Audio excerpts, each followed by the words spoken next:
Welcome to Laerdal's booth at the National Patient Safety Foundation Congress 2015, being held at the JW Marriott in Austin, Texas.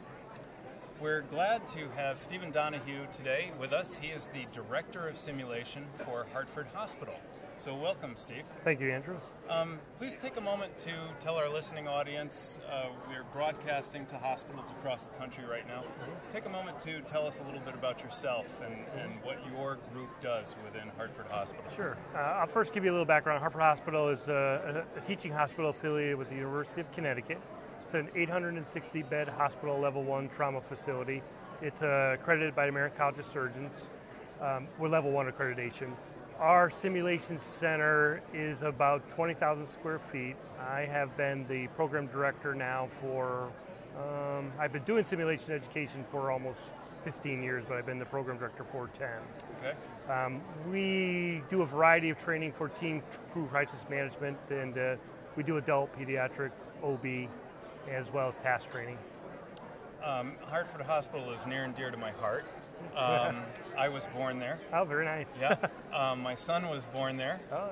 And my father actually had his open heart surgery there. Oh, very when, good. Dr. Cannon was on the board of directors, if you know Dr. Yes. Cannon.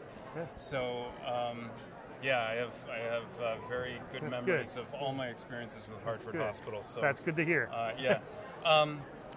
So, comment please, you've had some interesting growth, and you went through a very interesting journey at Hartford Hospital, and if you have a moment to just comment on that journey and developing your simulation program, that would be wonderful. I guess that's a good way to say it was an interesting journey. I like to say it was a rocky marriage. Okay, all right, very good. You know, it was very difficult when I broke into the world of simulation in 1999-2000. It was not a lot of people understood what was going to happen with this, and it was very hard to get the hospital to want to commit to the mission of patient safety, education, training, but also you have to invest in that to get your outcomes. Sure. So it was a cultural change that took almost 7 to 10 years to get them to change. So when I started doing simulation, I was started as a unpaid position for 3 years. I did it after my full-time job as a quality improvement coordinator. And then I got one mannequin on one stretcher and just did a traveling show. So to see where we've progressed from nothing to within 10 years to a 20,000 square foot facility, and I'm very fortunate that our state of Connecticut has recently given us a $15 million grant that we're adding another 25,000 square foot to our training center. So it's been a good journey and a bad journey. But an incredible journey and a very successful one. And it's really, and we're at the point now where I feel very comfortable where we're going now. That's wonderful. Yeah. That's wonderful. So you have a lot of experience, and you network and deal with other hospitals. You know what's going on in the healthcare arena. Yeah. What would you say is the biggest challenge to improving patient safety in healthcare today? There's a lot. So, I mean, I think the biggest thing that I see is the cultural change that needs to take place, and that's, again, investing now. They want to see an instantaneous return on that.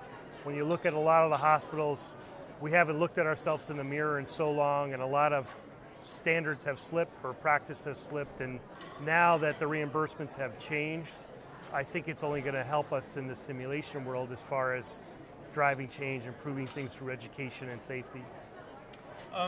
Let's talk about reimbursements for a moment. Is simulation being tapped at your hospital to impact things like the pay for performance model? Yes. Or also patient satisfaction? Maybe you could comment on some of those things. Yeah, we've been tasked to impact our HCAHPS and also improve our CAUTI, our catheter-associated urinary tract infections. I see. We've been tasked to do that, and we just launched a huge patient experience through simulation through our center. We were asked to put over roughly 500 nurses and PCAs, patient care assistants, through this 1 hour program, one per room, training program to try to improve the way we communicate to our patients. And now we're starting a phase in the ICU where we're learning to communicate to the families. Interesting. You know, and if you had asked me 15 years ago when I started doing Sim Journey, would we be doing stuff to learn how to communicate to patients and families? You know, I always thought Sim was all about improving training and education, and now we're using it to improve customer satisfaction surveys. So it's really, you know, you have to change as things change in your institution. Otherwise, somebody's going to do it better than you. Sure, of course. And so now this week we started our quality initiative. Nice. So let's talk a little bit about quality. I know that you've done some interesting things in testing processes and improving processes. How are you using simulation as a continuous quality improvement tool? Yeah. Are you doing root cause analysis with it? Are you doing process redesign with it? Benchmarking? Yeah. Please tell us the story. We do some root cause analysis. We work with our patient safety action group, and when we have a incident in the hospital is either a anonymous near miss that somebody has phoned in, we'll be asked to go and investigate and see what areas we can improve upon. Example, we had a patient who had an anaphylactic reaction to Dilaudid, and there was a need to give an EpiPen, and as you start to investigate, the only place that has an EpiPen in our hospital is the ED, and then there's the question of whether or not you give Epi 1 to 1,000. Yes, it's on our crash cart, but there's no subcutaneous needles. After you did the investigating, so now you're going to go back, retrain people how to do it, relocate things. So that's the one way. And then the quality initiative was interesting because we were trying to get it as real as possible. And if you look at most of the quality trainers, they lack legs. They're pretty much in the position that they need to be in, and you could pretty much almost throw it like a dart and get it in successfully. What we wanted to do is, after watching our train-to-trainer courses, we noticed a lot of the people were breaking barriers, especially in the females, trying to move their legs, and that they were going underneath the sterile drapes or just to the side of the sterile drapes, and they've broken the sterile barrier. So we use our Megacode Kellys because the legs articulate, so we can get them to articulate the leg without breaking any sterile technique. So just a couple of quick examples of what we're doing. That's interesting. Interesting.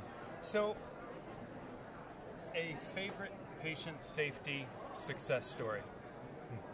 And if you've got more than one, that's fine. Whatever comes to your mind. The one that comes to my mind right now is we launched a big program in our dental clinics to train the teams for crisis management in case a person were to have an adverse event. And it was, you know, as you get into these systems, these areas, it's like an onion. When you start peeling it back, you start seeing the layers. So we went in there and we did a basic scavenger hunt with the team to say, can you find your oral airways? Can you find your suction? Where's your oxygen? Where's your defibrillator? And we timed them and we saw, but when you found out is a lot of them didn't know where the equipment was. A lot of them didn't know how to use the equipment, or a lot of the equipment was not in the condition it should be in to deliver care. So we did a really intense 8-week program with them, going through everything, training them, quality CPR. We identified the people that didn't do CPR well. We instructed them, don't do it, go to what you're comfortable doing well.